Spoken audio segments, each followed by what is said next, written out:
আসসালামু আলাইকুম। আশা করি প্রত্যেকেই ভালো আছেন। কথা বলবো একটা স্টাইল ফাইল ওপেন থেকে শুরু করে ক্লোজ পর্যন্ত। তার তৃতীয় পার্টে আজকে কথা বলার চেষ্টা করব। সাথে আছে আমি মোহাম্মদ সবুজ ইসলাম। কথা নেবার চলুন শুরু করা যাক। 15 নাম্বার, ওয়াশ থেকে আসলে ফিনিশিং করা হয়, মানে iron, button attach, tagging, folding, packaging করে ফাইনাল ইন্সপেকশনের জন্য অফার করা হয়।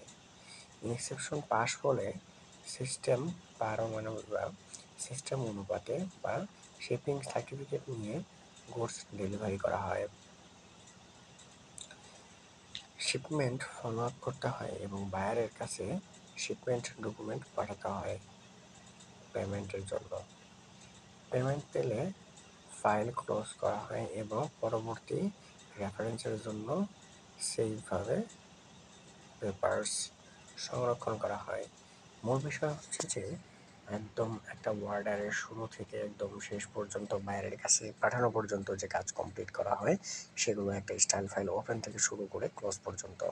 তো মূলত একটা স্টাইল ফাইল যখন ওপেন করা হয় তখন বাইরের সমস্ত ডকুমেন্ট নিয়ে ওপেন করা হয় এবং যখন আমরা ক্লোজ করি যে কোন কোন সেকশনে কী কী সমস্যা নিয়ে তার সমাধান করে মূলত কাজ করা হয়েছে সেটাকে বোঝানো হয়।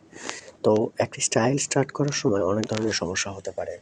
সেই সমস্যাগুলোকে সমাধান করে নিয়ে যে কাজগুলো করা হয়েছিল, যেমন cut panel, inline inspection, end line inspection, final inspection, prefinal inspection, সব কিছু সমস্ত ধরনের ডকুমেন্ট ডাটা এখানে নিয়ে ফাইলটাকে ক্লোজ করা হয়।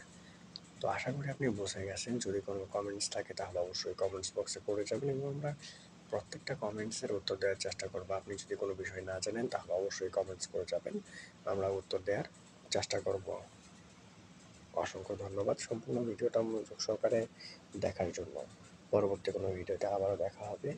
সে পর্যন্ত সবাই ভালো থাকবেন এবং সুস্থ থাকবেন।